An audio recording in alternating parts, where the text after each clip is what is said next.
Okay, guys. Hey, it's Kayla from Girl Fight Talk. Welcome to, I was thinking of calling this the amateur hour because you guys are a bunch of trolls, like no joke. Plus, I don't want to make long videos anymore. Just like short little 2 minutes. If you guys know anything about fighting, amateur rounds are 2 minutes long. Um, Welcome to my channel. I don't want to be too hostile to all of you newcomers, but you guys are a bunch of trolls. So this is for you. A video that let me go ahead and share my screen here. Let's go ahead and do this. A video that I watched over the weekend was the Anderson Silva video on TMZ Sports, why TMZ Sports is covering MMA now. Obviously, Tyron Woodley is on their channel and he's got like a show with them. I guess there's enough Conor speculation to go around for everyone, even including TMZ. It almost seems like most fighters actually prefer to go to TMZ. But anyways, so this is me. This is right here. Girl Fight Talk, the pink elephant. Oh my gosh. I made a comment, pretty simple comment. And let's be honest, it's pretty reasonable. I think you guys are being a little bit overly dramatic in your response. But clearly it sparked a conversation and it rubbed some of you guys the wrong way. So let's just go through it. And if you haven't watched the video, I'll put the video in the link description, or the link in the description. Basically, the premise is that one of TMZ's weird reporters went up to Anderson Silva and asked them about what's next in his career. And Anderson was like, well, you know, I think I'll accept Conor's fight challenge. I'm just like, wait a second, Anderson, like, you're still fighting? Like, come on, man. Like, your career's so far from, it's so over that it's you might as well like go sign and be with Bellator at this point. No offense to Bellator fighters, but like, let's be honest, that's where like legends go to die. And Anderson, he really has no more relevance. Like, I bet, like, especially if you're like 14 years old in this forum and you were one of these little 14-year-old YouTube trolls, I bet you guys probably haven't even seen Anderson Silva fight. Like, let's just be honest. Like, okay, maybe you've seen a highlight, but like, did you even watch the actual fight when he lost the first time to Chris Weidman? The second time he lost to Chris Weidman when he broke, well, I think it was the first time he got knocked out, second time he broke his leg. His shin, to be specific, from a checked kick. Yeah, I mean, Anderson is so, and then all of his getting popped for using steroids and everything, it's just completely tainted his entire legacy, unfortunately, because I loved Anderson Silva.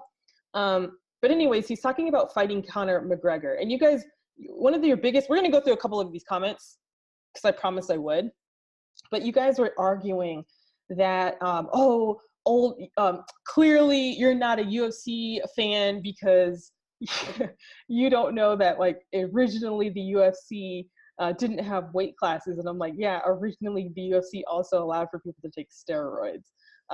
Originally the UFC only paid their fighters if they paid their fighters, maybe like $1,000 to win, come into $1,000 to win.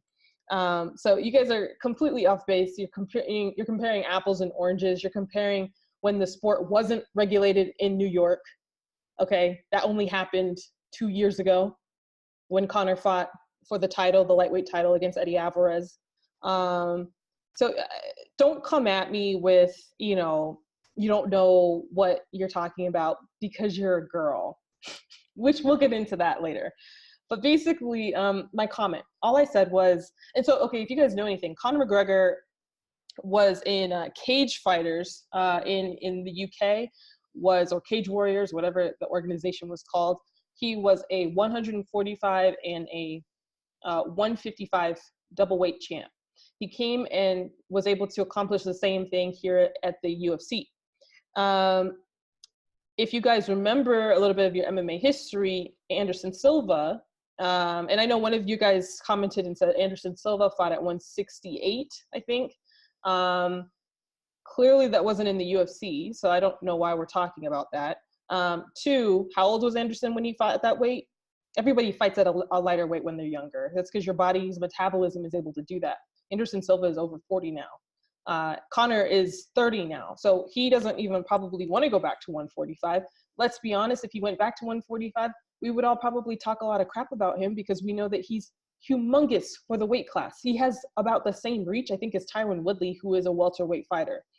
Conor has the reach of a welterweight fighter, in the same way that John Jones has the reach of a heavyweight fighter.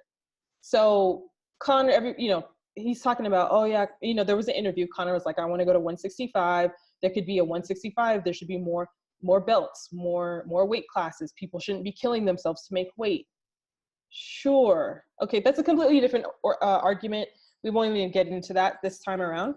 But let's just look at what has actually happened. Conor has fought in the UFC under USADA, mind you, 145, 155, and 170 twice.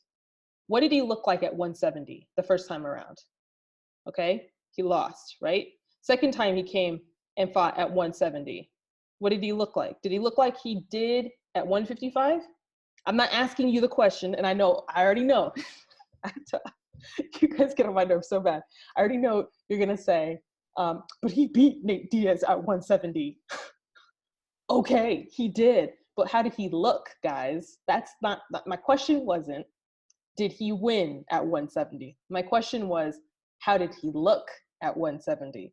Conor got extremely exhausted in the I think it was the second round, and I think he came back in the third round, which was the round that he ended up winning to win the fight.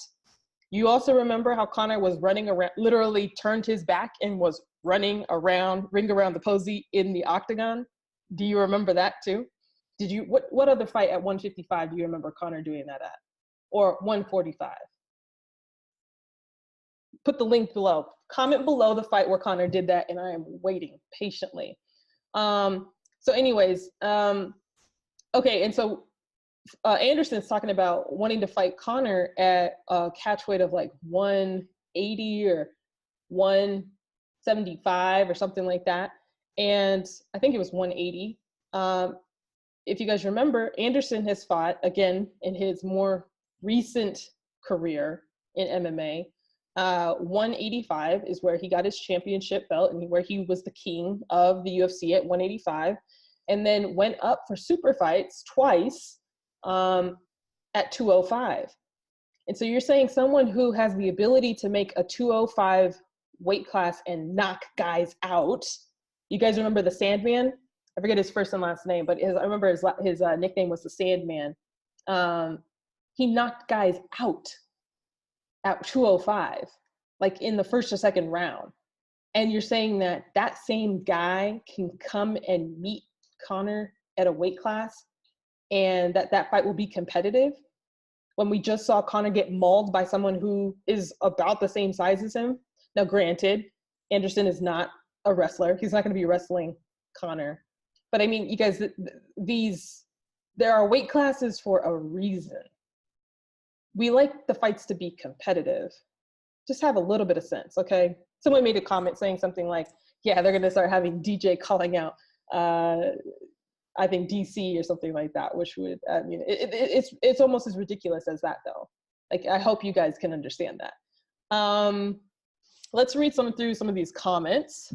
So basically all I said was, that's a stupid fight. Conor can't even fight at 170. It's too big of a weight class for him. He does get tired, all that muscle weight. He even said it himself. He even said, man, 170, that's a lot of weight for me. And Anderson has fought at 205 multiple times. These matchups are becoming stupid, which they are. And it's funny because a lot of Khabib guys, they are all over the place these days, were like, yeah, that's right, Conor's a chicken. I'm just like, you guys with this whole chicken thing. I don't know what the fascination is with chicken in Russia right now. But it's so funny because a lot of them agreed with me. And the funny thing is, and I said plot twist, I'm a Conor fan. Like, I love Conor. I think Conor, not just because of his fighting style, which I think that on his rise up the ranks, he clearly out-skilled and outclassed a lot of fighters. We can debate about that too on another day. Trust me, there are more of these videos coming out. Yeah, I'm a Conor fan. So it is, why would it make sense for me to say these, like, I don't know why you guys consider them negative, but they're just truth about what Conor is, whether he could win or even why they should even put that fight together. But yeah, basically I was just talking about being unbiased because it's true that Conor and Anderson have no business fighting each other. That's just so weird. It's annoying. It's annoying because the thing is that Conor, if he's going to be seen in terms of his brand, because what Conor did was he built his brand as not just being the best trash talker and all these different things. He built his brand on being the best. And if he can't deliver on the brand promise of being the best at his actual weight class, then the shine of the Conor McGregor myth and legend starts to diminish. Now, you guys are probably still going to go out and buy proper 12 whiskey, which good on you for doing that. But we can't celebrate Conor the same way anymore. That's just the truth. Anyways, let's get some of these comments. Super girl fight talk. Super fight, he can make 170. He doesn't want to. Dumb. Oh, thank you. That is from Noah Brooks.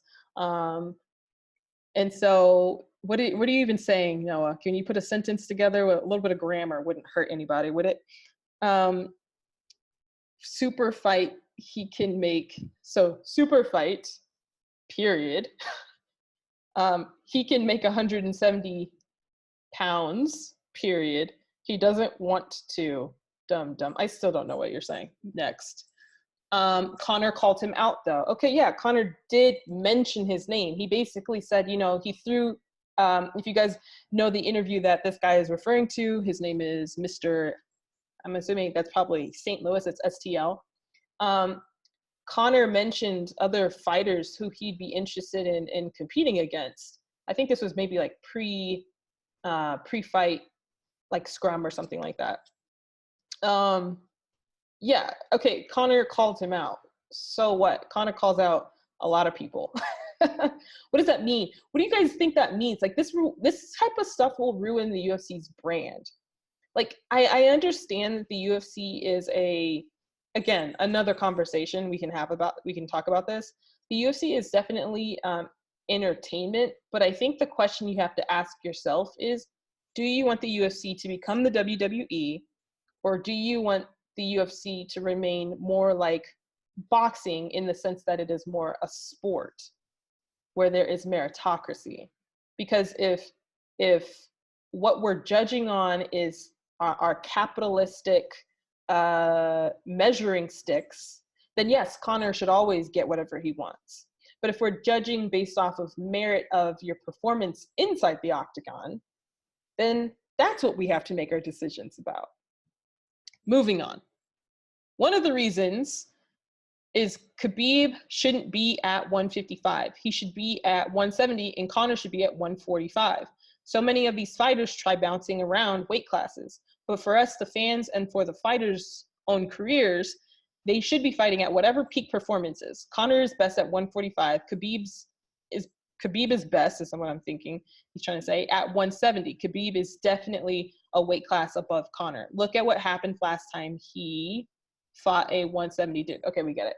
Yeah, so basically all this guy is saying is that Khabib is a much bigger than Conor, which is true. You even just look at their body mass. Conor's not a big guy. He's a broad-shouldered, big leg kind of guy, but his waist is super tiny. He's not a big guy. He's a leaner guy. Let's see. Let's see some hate comments. Ninja Nikoya says, no, it's not, you dummy. Conor walks at 170. Okay, what fighter do we know of? Name 5. Comment them all below that actually fights at their weight class. Okay, great. Donald Cerrone started to compete at his actual, like, walking around weight. Daniel Cormier now competes at his walk around weight.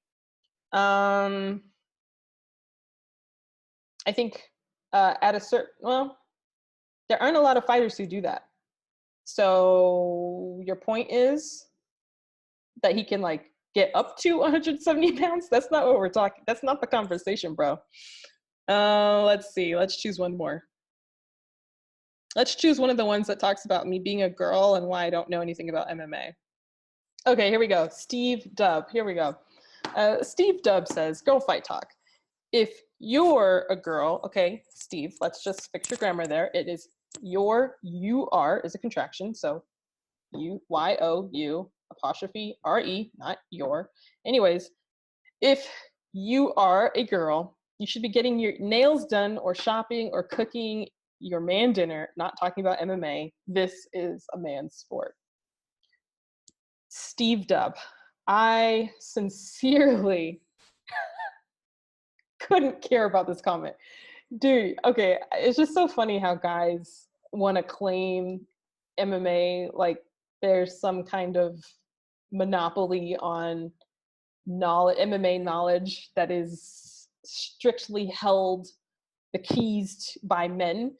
Sure, this is a male-dominated sport. I've been watching this sport since I was 12 years old, so it's been 13 years. I've been watching the sport more in my, for more time in my life and participating in the sport for more time in my life than not. So if you would like to test that, I welcome it, brother. Steve Dubb with 2 B's. Dude, it's just so funny. I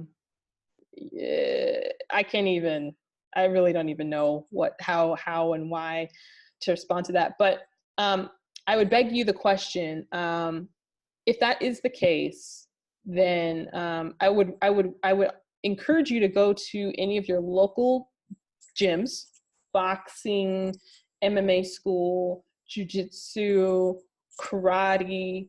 I mean, sometimes you get those grandmas in there. And I'd encourage you to go a few rounds with some ladies and hopefully give a little bit of respect to women in professional sports. So anyways, guys, that is it. That is the amateur hour, 2 minutes. I don't know what this is yet. It's evolving, but I thoroughly enjoyed replying to some of your comments. Next time you want to come at me in the comment section, don't. Okay. But guys, if you guys like this video, subscribe, like the video, comment below. I'm sure lots of you are going to have many arguments, which I may or may not respond to, but we'll see. We'll see. If you have a good argument, I might take the time to stop my day and leave a little reply. So I'll see you guys in the next video. See ya.